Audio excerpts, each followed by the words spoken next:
तुम्हाला माहीत आहे का, पांडव जेव्हा वनवासाला गेले तेव्हा ते काय खात असतील? फक्त कंदमुळे की पंचपक्वान्नांचे जेवण? तर चला जाणून घेऊया या छोट्याशा गोष्टीतून. एकदा दुर्वास ऋषी दुर्योधनाकडे गेल्यावर दुर्योधनाने त्यांची खूप सेवा केली. त्याच्यावर प्रसन्न होऊन दुर्वास ऋषींनी दुर्योधनाला काहीतरी वर मागण्यास सांगितले.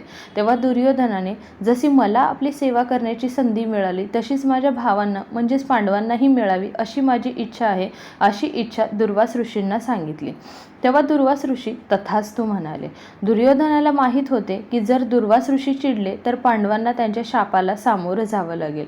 वरदान दिल्याप्रमाणे दुर्वास ऋषी आपल्या हजारो शिष्यांना घेऊन ऐन दुपारी पांडवांना भेटण्यासाठी गेले व पांडवांना म्हणाले, आम्ही चालून चालून फार थकलो आहे, आम्हाला फार भूक लागली आहे, लवकर भोजन आवर.